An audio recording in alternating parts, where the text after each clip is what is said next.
ನಾನು ಬೇಸಿಕಲಿ ನಾನು software engineer. ಅಂದ್ರೆ ನಾನು ಅವಾಗ ವರ್ಕ್ ಮಾಡ್ತಿದ್ದೆ, ಈಗ ನಾನು ಅದನ್ನ ಡಿಸ್ಕಂಟಿನ್ಯೂ ಮಾಡಿದೆ. ಅಂದ್ರೆ ವರ್ಕ್ ಮಾಡೋದನ್ನ ಬಿಟ್ಬಿಟ್ಟೆ. ನಾನು IS ಮಾಡಿರೋದು ಇಂಜಿನಿಯರ್. ಸೊ ನಾನು ಅದ್ರಲ್ಲಿ ನಾನೀಗ ದುಡಿತೀನಿ ಅಂತಂದ್ರೂ ನಾನು ಮ್ಯಾಕ್ಸಿಮಮ್ ಒಂದು 50,000 to 60,000 ಸ್ಯಾಲ್ರಿ ಬರ್ಬೋದು. ಸೊ ಇಲ್ಲಿ ನಾವೇ ಬಾಸು, ನಾವೇ ವರ್ಕರು. ಸೊ ನಮ್ಗೆ ಯಾರ್ದು ಬೇಡ. ಸೊ ನಾವು ಮಾಡೋ ಕಂಟೆಂಟ್ಸ್ಗಳು ಚೆನ್ನಾಗಿದ್ರೆ ನಮ್ಗೆ ಎಲ್ಲಾ ರೀತಿನೂ ಬರುತ್ತೆ. ಹಿಂಗೆ ಬೇಕು ಹಂಗೆ ಬೇಕು ಅಂತ ಏನಿಲ್ಲ. ಈಗೇನು ಸುಮ್ಮನೆ ಹಾಯ್ ಜನರೇ ಅಮುಕು ಡುಮುಕು ಅಂತೆಲ್ಲ ಅಂದ್ಬಿಟ್ರೆ ಫ್ಯಾನ್ಸ್ ಆಗ್ಬಿಡ್ತಾರೆ, ಸೊ ಫಾಲೋವರ್ಸ್ ಆಗ್ಬಿಡ್ತಾರೆ. ಸೊ ನಾನೇನಂದ್ರೆ ನನಗೆ ಏನೇ ಕಮೆಂಟ್ಸ್ ಬರಲಿ ನಾನು ಅದನ್ನ ನೋಡ್ತೀನಿ. ಯಾರೋ ತೀರಾ ನೆಗೆಟಿವ್ ಆಗಿ ಮಾಡಿದ್ರೆ ಬ್ಲಾಕ್ ಮಾಡಿ ಇದು ಮಾಡ್ತೀನಿ ಅಷ್ಟೇ, ತಲೆನೇ ಕೆಡ್ಸ್ಕೊಳ್ಳಲ್ಲ. ಶಾರ್ಟ್ ಕಟ್ ಅಂತ ಏನಿಲ್ಲ, ಅದೇ ಇಲ್ಲಾಂದ್ರೆ ಕ್ರಿಂಜ್ ವಿಡಿಯೋಸ್ಗಳನ್ನ ಮಾಡಿ ನೀವು ಫೇಮಸ್ ಆಗ್ಬೇಕು.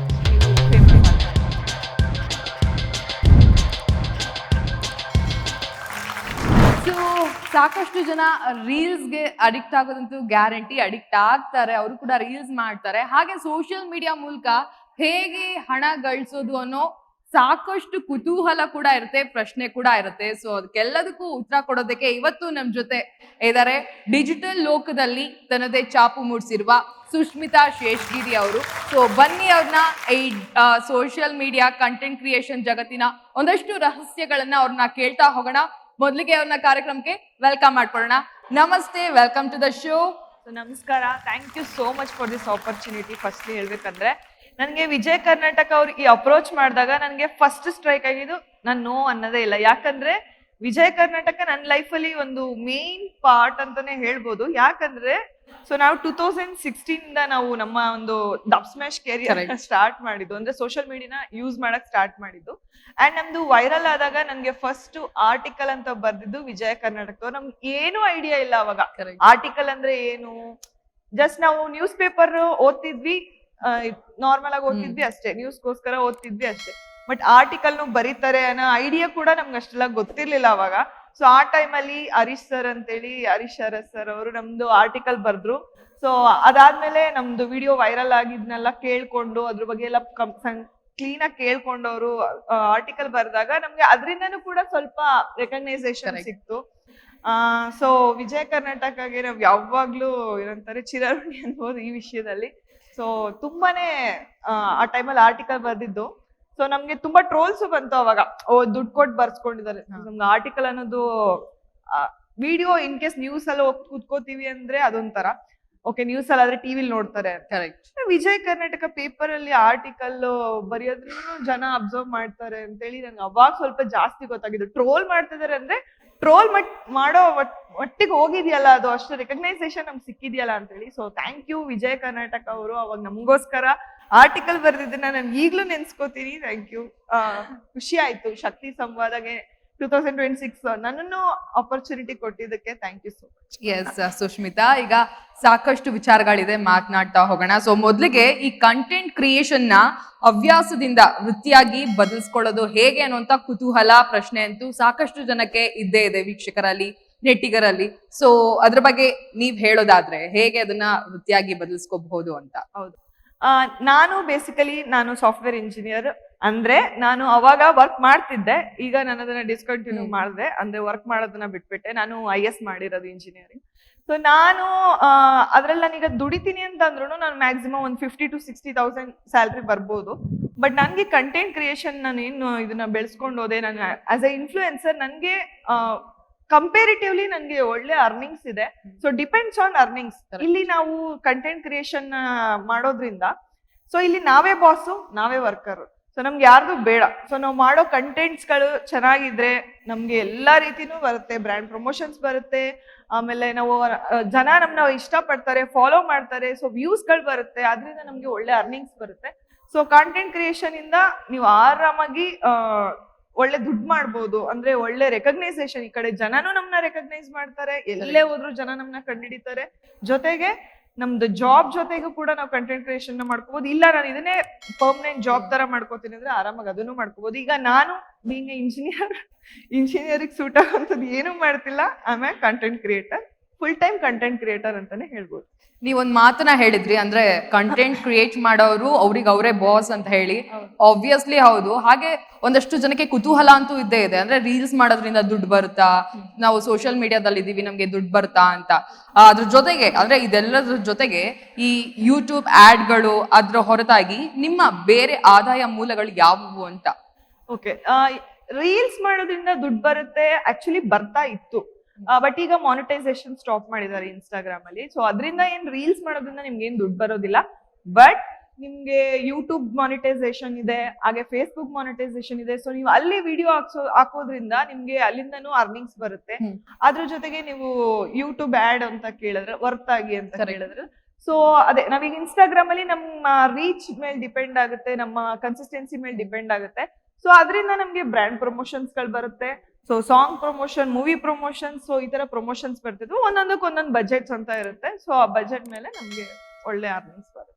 ಏನು ಅದೇ ಅಂದ್ರೆ ಅದಕ್ಕೆ ರಿಲೇಟೆಡ್ ಪ್ರಶ್ನೆ, ಸ್ಪಾನ್ಸರ್ಶಿಪ್ ಮತ್ತೆ ಬ್ರ್ಯಾಂಡ್ ಡೀಲ್ ಗಳನ್ನ ಹೇಗ್ ಪಡಿತೀರಾ, ಅಂಡ್ ನಿಮಗೆ ಅದು ಅಂದ್ರೆ ಅಪ್ರೋಚ್ ಅದನ್ನ ಹೇಗ್ ಮಾಡ್ತಾರೆ ಅಂತ, ಅದು ಕೂಡ ಒಂದು ದೊಡ್ಡ ಕುತೂಹಲ ಅಂತೂ ಇದ್ದೇ ಇರುತ್ತೆ. ಈಗ ರೀಲ್ಸ್ ಮಾಡೋರೆಲ್ರಿಗೂ ಕೂಡ ಆ ಒಂದು ಬ್ರ್ಯಾಂಡ್ ಪ್ರಮೋಷನ್ ಇದೆಲ್ಲವೂ ಕೂಡ ಸಿಗೋದಿಲ್ಲ ಅಷ್ಟು ಈಸಿಯಾಗಿ. ಸೊ ಅದು ಹೇಗೆ ಅಂತ. ಸೊ ಇದು ಡಿಪೆಂಡ್ಸ್ ಆನ್ ಫಾಲೋವರ್ಸ್, ಹಾಗೆ ರೀಚ್, ಆಮೇಲೆ ಪ್ರೊಫೈಲ್. ಸೊ ನಮ್ಮ ಒಂದು ಫೇಸ್ ರೆಕಗ್ನೈಸೇಷನ್ ಕೂಡ ತುಂಬಾನೇ ಇಂಪಾರ್ಟೆಂಟ್ ಆಗುತ್ತೆ. ಒಂದು ಆಡ್ ನಮಗ್ ಬರ್ತಾ ಇದೆ ಅಂದ್ರೆ ಓಕೆ, ನಾನ್ ಗೊತ್ತಿರ್ಬೇಕು ಕೆಲವು ಜನಗಳಿಗೆ. ಸೊ ನನ್ಗೆ ಗೊತ್ತೇ ಇಲ್ಲದೆ ನಾನು ಬಂದು ಆಡ್ ಮಾಡ್ತೀನಿ ಅಂದ್ರೆ ಯಾರು ನೋಡೋದಿಲ್ಲ ಅದನ್ನ. ಸೊ ಇದು ನಮ್ಮ ರೀಚು ಇಂಪಾರ್ಟೆಂಟ್ ಆಗುತ್ತೆ, ನಮ್ಮ ಪ್ರೊಫೈಲ್ ಇಂಪಾರ್ಟೆಂಟ್ ಆಗುತ್ತೆ, ಕನ್ಸಿಸ್ಟೆನ್ಸಿ ಕೂಡ ಇಂಪಾರ್ಟೆಂಟ್ ಆಗುತ್ತೆ.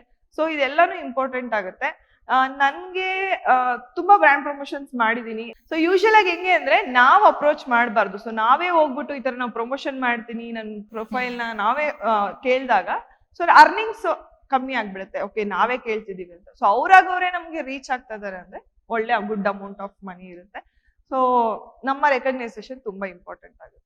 ಓಕೆ, ಇದ್ರ ಜೊತೆಗೆ ಅಂದ್ರೆ ತುಂಬಾ ಇಂಪಾರ್ಟೆಂಟ್ ಆಗಿ ಈಗ ಒಂದು ವಿಡಿಯೋ ಕ್ರಿಯೇಟ್ ಮಾಡೋದಕ್ಕೆ ಲೈಕ್ ಪ್ರಾಸೆಸ್ ಹೇಗಿರುತ್ತೆ ಅಂತ. ಫಾರ್ ಎಕ್ಸಾಂಪಲ್ ಈಗ ಕ್ಯಾಮ್ರಾ ಇರ್ಬೋದು, ಎಡಿಟಿಂಗ್ ಇರ್ಬೋದು, ಅದ್ರ ಜೊತೆಗೆ ಸ್ಕಿಲ್ ಕೂಡ ಮ್ಯಾಟರ್ ಆಗುತ್ತೆ. ಸೊ ಅದ್ರ ಬಗ್ಗೆ.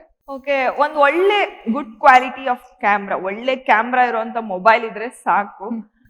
ನಿಮ್ಗೆ ಹಿಂಗೆ ಬೇಕು ಹಂಗೆ ಬೇಕು ಅಂತ ಏನಿಲ್ಲ. ಈಗೇನು ಸುಮ್ನೆ ಹಾಯ್ ಜನರೇ ಅಮುಕು ಡುಮುಕು ಅಂತೆಲ್ಲ ಅನ್ಬಿಟ್ರೇನೆ ಫ್ಯಾನ್ಸ್ ಆಗ್ಬಿಡ್ತಾರೆ, ಸೊ ಫಾಲೋವರ್ಸ್ ಆಗ್ಬಿಡ್ತಾರೆ. ಸೊ ಆ ರೀತಿ ಆ ಮಟ್ಟಕ್ಕೆ ಹೋಗ್ಬಿಟ್ಟಿದೆ ಸೋಷಿಯಲ್ ಮೀಡಿಯಾ. ಸೊ ನೀವೇನಂದ್ರೆ ಒಂದ್ ಒಳ್ಳೆ ಕ್ಯಾಮ್ರಾ ಇದ್ರೆ ಸಾಕು. ಅಂಡ್ ಎಡಿಟಿಂಗ್ ಆಪ್ಸ್ ಗಳು ಇಂಪಾರ್ಟೆಂಟ್ ಆಗುತ್ತೆ. ನಾವು ಮಾಡೋ ಎಡಿಟಿಂಗ್ ಕೂಡ ತುಂಬಾ ಇಂಪಾರ್ಟೆಂಟ್ ಆಗುತ್ತೆ. ಗೊತ್ತಿಲ್ಲ ಅಂದ್ರೆ ನೀವು ಯೂಟ್ಯೂಬ್ ಅಲ್ಲಿ ಕೂಡ ತಿಳ್ಕೊಬಹುದು ಯಾವ ರೀತಿ ಎಡಿಟ್ ಮಾಡೋದು ಏನು ಅಂತ. ಅದ್ರ ಕ್ಲೀನ್ ಆಗಿ ತೋರಿಸಿರ್ತಾರೆ. ಸೊ ಅದನ್ನ ನೋಡ್ಕೊಂಡು ನೀವು ಸ್ಟಾರ್ಟ್ ಮಾಡ್ಕೋಬಹುದು. ಅದೇ ಈಗಷ್ಟೇ ನೀವ್ ಹೇಳ್ದಂಗೆ ಈಗೆಲ್ಲ ಸೋಷಿಯಲ್ ಮೀಡಿಯಾದಲ್ಲಿ ವೈರಲ್ ಆಗೋದು ಸಿಕ್ಕಾಪಟ್ಟೆ ಈಸಿ ಅನ್ನೋ ರೀತಿ ಆಗಿದೆ. ಅದ್ರಲ್ಲೂ ಕೂಡ ನಾವು ಡಿಫ್ರೆಂಟ್ ಅನ್ಸ್ಕೋಬೇಕು, ಹೊಸ ಹೊಸ ಐಡಿಯಾಗಳನ್ನ ತರಬೇಕು ಅಂತಂದ್ರೆ ಅದ್ ಹೇಗೆ, ಮತ್ತೆ ಅದ್ರ ಜೊತೆಗೆ ಕ್ರಿಯೇಟಿವ್ ಆಗಿರೋದು ಹೇಗೆ ಅಂತ. ಸೊ ಫಸ್ಟ್ ನಾವು ನೋಡ್ಕೋಬೇಕು. ಈಗ ನಾನು ಹೊಸದಾಗಿ ನಾನೊಂದು ಪೇಜ್ ನಾನು ಕ್ರಿಯೇಟ್ ಮಾಡ್ತಿದ್ದೀನಿ ಅಂತ ಅಂದಾಗ, ಸೊ ನಾನು ಸಾಂಗ್ ಹಾಕಿದ್ರೆ ಜನ ನನ್ನನ್ನು ಜಾಸ್ತಿ ಇಷ್ಟಪಡ್ತಾರ, ಇಲ್ಲ ನಾನು ಒಬ್ಬ ಬೈಕರ್ ಆಗಿದ್ರೆ ಮೋಟೋ ಬ್ಲಾಗ್ ಮಾಡ್ಬೋದು. ಸೊ ನಾವೊಂದು ಟ್ರಾವೆಲಿಂಗ್ ಇಷ್ಟ ಇದ್ರೆ ನಾನು ಟ್ರಾವೆಲ್ ಬ್ಲಾಗರ್ ಆಗ್ಬೋದು, ಫುಡ್ ಇಷ್ಟ ಇದ್ರೆ ಫುಡ್ ಬ್ಲಾಗರ್. So depends.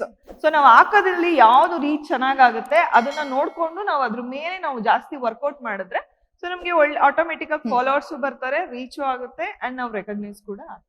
ಇದ್ರ ಜೊತೆಗೆ ಆಗಾಗ ಕೇಳಿ ಬರ್ತಾ ಅಂದ್ರೆ ಒಂದು ರೀಚ್ ಆಗೋದಕ್ಕೆ, ವೈರಲ್ ಆಗೋದಕ್ಕೆ ಒಂದೊಂದು ಶಾರ್ಟ್ ಕಟ್ ಹುಡುಕ್ತಾರೆ ಅನ್ನುವಂಥದ್ದು ನಿಜವಾಗ್ಲೂ ಹೌದಾ? ಈಗ ನಾವು ರೀಚ್ ಆಗೋದಕ್ಕೆ ಶಾರ್ಟ್ ಕಟ್ ಇದೆಯಾ? ಇಫ್ ಇದೆ ಅನ್ನೋದಾದ್ರೆ ಅದು ಹೇಗ್ ವರ್ಕ್ ಆಗುತ್ತೆ ಅಂತ. ಇಲ್ಲ, ಶಾರ್ಟ್ ಕಟ್ ಅನ್ನೋದು ಏನು ಇಲ್ಲ, ಬೂಸ್ಟಿಂಗ್ ಇದೆ ಅಷ್ಟೇ. ಸೊ ನಾವು ನಮ್ಮ ವಿಡಿಯೋನ ಎಲ್ಲರೂ ನೋಡ್ಬೇಕು ಅಂದ್ರೆ ನಾವು ಅದನ್ನ ಬೂಸ್ಟ್ ಮಾಡ್ಕೋಬಹುದು. ಇನ್ಸ್ಟಾಗ್ರಾಮ್ ಅಲ್ಲಿ ಆಪ್ಷನ್ ಇದೆ, ದುಡ್ಡು ಕೊಟ್ಟು ಬೂಸ್ಟ್ ಮಾಡ್ಕೋಬಹುದು. ಅದ್ ಬಿಟ್ರೆ ಶಾರ್ಟ್ ಕಟ್ ಅಂತ ಏನಿಲ್ಲ. ಅದೇ ಇಲ್ಲಾಂದ್ರೆ ಕ್ರಿಂಜ್ ವಿಡಿಯೋಸ್ಗಳನ್ನ ಮಾಡಿ ನೀವು ಫೇಮಸ್ ಆಗ್ಬೇಕಷ್ಟೇ. ಇಲ್ಲ ಅಂದ್ರೆ ನಾರ್ಮಲ್ ಆಗಿ ಮಾಡ್ಬೇಕು ಅಂದ್ರೆ ನೀವು ಈ ಕನ್ಸಿಸ್ಟೆನ್ಸಿ ಮೇಂಟೈನ್ ಮಾಡ್ಕೊಂಡು ಹೋಗ್ಬೇಕಾಗುತ್ತೆ. ಏನು ಅಂದ್ರೆ ಪ್ರತಿ ಫೀಲ್ಡ್ ನಲ್ಲೂ ಕೂಡ ಸಾಕಷ್ಟು ಸವಾಲ್ಗಳಂತೂ ಇದ್ದೇ ಇರುತ್ತೆ. ಸೊ ಅದೇ ರೀತಿ ಈಗ ಸೋಷಿಯಲ್ ಮೀಡಿಯಾ ಅಂದ್ರೆ ಅದೊಂದು ದೊಡ್ಡ ಸವಾಲು. ಸೊ ನಿಮಗೆ ಈ ಒಂದು ಜರ್ನಿಯಲ್ಲಿ ಸೋಷಿಯಲ್ ಮೀಡಿಯಾದಲ್ಲಿ ಎದುರಾದ ಸವಾಲ್ಗಳು ಏನು ಅನ್ನೋದು, ಜೊತೆಗೆ ಅದನ್ನ ಹೇಗೆ ನಿಭಾಯಿಸ್ತೀರಿ ಅಂತ. ಓಕೆ, ನನ್ಗೆ ಸವಾಲು ಅಂತ ಏನಿಲ್ಲ. ನಾನು ನಾರ್ಮಲ್ ಆಗಿ ಹೆಂಗೆ ಎಲ್ಲರೂ ಸೋಷಿಯಲ್ ಮೀಡಿಯಾ ಯೂಸ್ ಮಾಡ್ತಾರೆ ಅದೇ ರೀತಿ ಯೂಸ್ ಮಾಡ್ತೀನಿ ಅಷ್ಟೇ.